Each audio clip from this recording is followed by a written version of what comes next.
Howdy, folks. Welcome back to an episode of Bjorn's Mighty Thoughts. Pretty much the YouTube episodes where I just kind of sit here, ramble about a certain subject. Today's subject is actually going to be on a tank, namely the Challenger 2. Now, this will be the third time I've actually recorded this video, mostly because I didn't like how the video turned out the other two times. Hopefully, the third time's the charm. But so I was reading an article. It was actually a few weeks ago now at this point, which, of course, I did take time to read over the article again before I started the video. And it was actually pretty interesting. And it was actually in the sphere of the Challenger 2 actually wasn't the recommended tank for the British Army. Now, if you want to know some history about the Challenger 2, I actually did an armored warfare video. Link in the description. You can watch the video, get some history about the Challenger 2 and the history of the development of it. But also, I'll put the link to the article in the video description as well. Now, a couple things to point out here. I really don't know how much, per se, how true the article is. I have cross-referenced it quite a bit. So it does seem like the article is viable. It is legit. But so we're going to get started.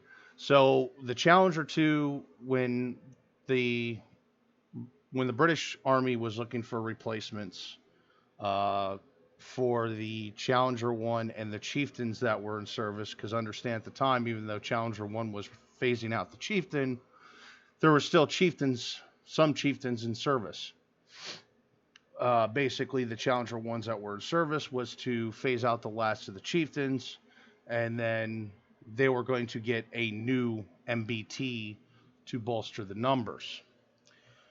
We're going to go over the list of the MBTs they were looking at. Now, the first one would actually be the French Leclerc. Now, during the time, this was the late 80s, early 90s, they were looking for a new tank. At the time, the Leclerc was actually the most modern NATO tank in service. This tank actually was put in service, I believe it was the early 90s, like 1990, 1991. I'm not fully sure of that. I could be mistaken of the dates. However, this vehicle was actually quickly shot down, and it was mostly due with the autoloader and the three-man crew. The people essentially going over the information and trying to make a recommendation on the tanks recommended that the British military stays with a four-man crewed tank, mostly for maintenance. There's a lot of other reasons to have a four-man crew vehicle versus a three-man crew tank. They also weren't thrilled of the idea of an autoloader. So the Leclerc was quickly shot down. The next tank in the lineup was actually the M1A1 Abrams. Now, this would still also be a very modern tank at the time, even though it was put in service in the early 80s. And now we're talking the 90s. It's only been in service for about 10 years at the time, with already getting an upgrade package to the ballistics computer and the gunnery system, swapping out from the 105 millimeter gun to finally the 120 millimeter gun on the M1A1, which we still use that same M256 gun today. This was actually a tank I served on. I'm really surprised they skimmed over it. It's a really amazing machine, but I do understand their philosophy. Basically, what it came down to is they felt that the M1A1 would perform very well for the British military. The big problem they had with the vehicle when they were looking over things was actually the gas turbine engine, and it's not necessarily a reliability issue. They just didn't like the idea of a gas turbine engine and wanted to stick with diesel, which brings us to the next vehicle, the Leopard II. Now, the Leopard II was actually the recommended tank, reading the reports or the article. and it mostly had to do with the automotive was extremely reliable. The gun stabilization was amazing. The optics was very good.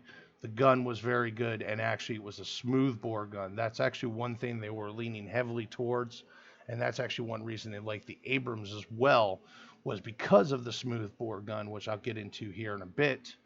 But essentially, this was the recommended tank. At the time, there was already a few customers for the Leopard 2.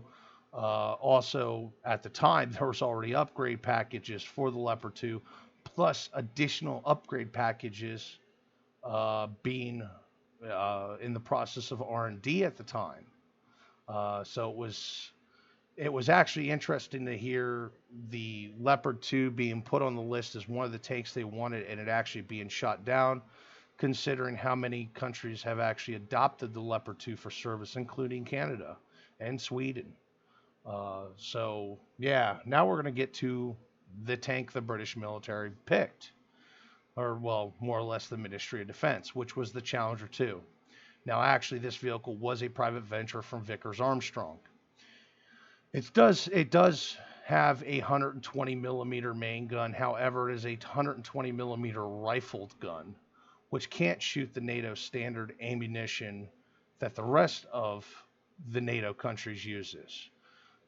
There's differences between the rifled ammunition types and the smoothbore ammunition types, for obvious reasons. With the smoothbore ammunition, you need fin stabilization and many other features that you don't need for the rifled guns.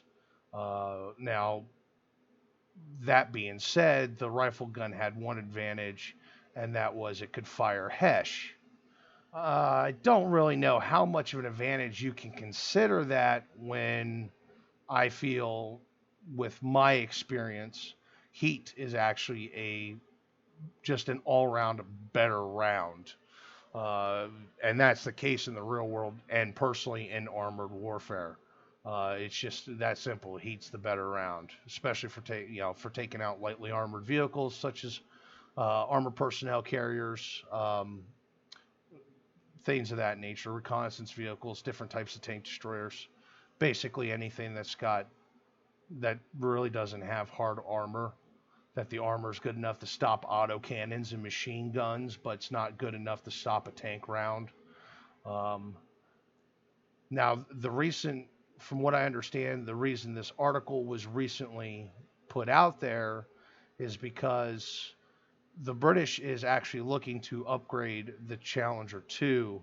However, the problem is, from what I understand, the NATO smoothbore guns, due to velocity and many other reasons, has actually surpassed the rifled guns that the British has. And there's a certain ammunition type they had a depleted uranium penetrator round, and apparently that depleted uranium penetrator round is actually no longer in service, no longer available, and is no longer being made. And now they're looking for essentially an upgrade, either in gun or something of other choice. And what it comes down to is some recent trials showed that the depleted uranium ammunition of the rifled gun versus the tungsten steel ammunition of the smoothbore guns from like the Leopard and the Abrams, the tungsten steel actually was superior to the depleted uranium. Also, in theory, the depleted uranium is not as safe to handle. You can take the radiation out of ammunition. However, the radiation, there's still some left over. It's like decaf coffee. You can only decaf the coffee so much. There's always still a little bit of caffeine left over, which, well, I'm not going to get too into that because that's more or less another video in itself. There's been a lot of medical journal articles and things of that nature talking about the use of depleted uranium ammo, and it could possibly be cancerous to troops and things like that, which I could consider that believable. I'm not 100% sure without sitting here actually looking at the numbers and reading medical journals and the whole 9 yards. However, what it comes down to is at the time, the Vickers really didn't, the Vickers Challenger 2 really didn't show a lot of promise for upgrades. At the time, it was actually a private venture. The 120 million, the people, the people who were doing the testing and looking at these vehicles actually came to conclusion then that at one point the 120 millimeter smoothbore gun was going to surpass the rifled gun. And there's multiple reasons for it. The biggest one has to do with velocity.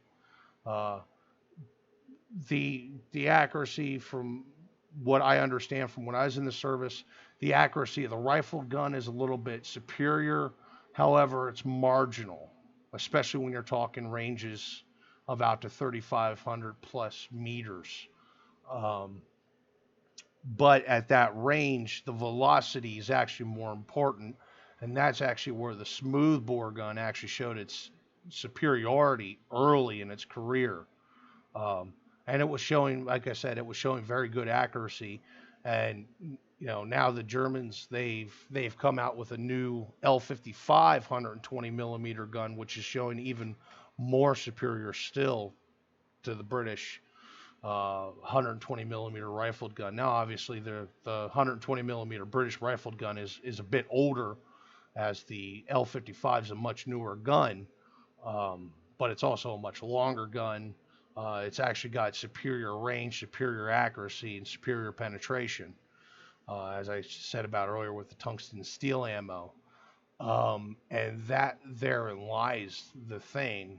Also, the Leopard continuously is receiving upgrades, and it's receiving upgrades at a very accelerated rate compared to any other tank out there. It just seems like every 2, 3, 5 years, there's a new upgrade program for the Leopard, keeping it as one of the top main battle tanks.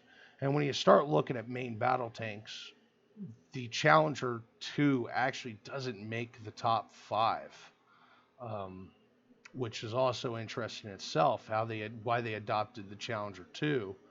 Now, the other thing that was brought out too is that the Challenger 2 was actually automotively inferior to the M1 Abrams and the Leopard II. So that has to be taken into consideration. It's a heavier vehicle. It's a slower vehicle. It uses more fuel. Now, it does use a diesel engine, which is one feature they wanted, was a diesel engine. But there's a lot of other faults with the Challenger 2 automotively. So all in all, out of the 3 tanks that was really considered, this was actually the bottom of the barrel between the M1 Abrams, the Leopard 2, and the Challenger 2. Now, at the time, it was planned that there was going to be over 900 Challenger 2s in service. Consider that there's only about 250 of these things in service, like 265 or something like that. So there's not a whole lot of these tanks in service. Nowhere near the original projected 900 tanks in service. So they spent all kinds of money in R&D. They've been working on some spending money on upgrade packages for the Challenger 2. And it's all kind of come out that this is really a moot point at this point. You're kind of beating a dead horse.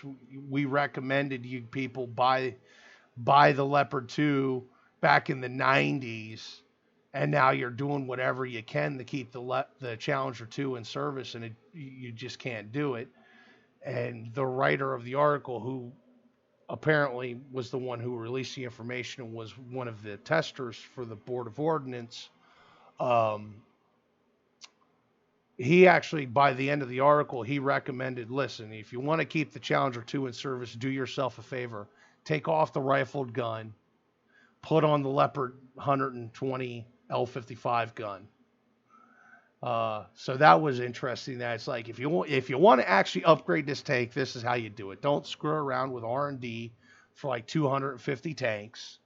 Uh, and actually, he recommended another part two of the recommendation was is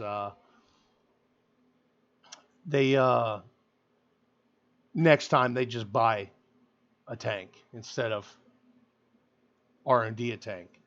Now, as another point of interest too, I'm sure some of you have been sitting here listening to the video. Um, Germany was actually another part of the whole deal. Is Germany, if they would adopt the Leopard 2, Germany was willing to put a factory in the UK so they could build their own Challenger 2 or Leopard 2s. Uh, and basically, what it came down to is the Ministry of Defense decided the Challenger 2 would be the tank for the British Army because it was the national tank. It was the indigenous tank. And that's the only reason this tank actually won out against the M1A1 Abrams, which now would be, the M1A2 uh, or the Leopard 2, which now can be upgraded to the Leopard 2A7. And there's still, as I said, more upgrades in the future for the Leopard 2. Uh, So there you go. That's pretty much the end of the video. I'd like to hear your thoughts though about it. What do you think about the whole? And like I said, I'll put the link in the article. But what do you think about essentially why the Challenger 2 got to be the tank for the British Army? But anyway, folks, I want to say thank you very much for watching the video. Hopefully you enjoyed it.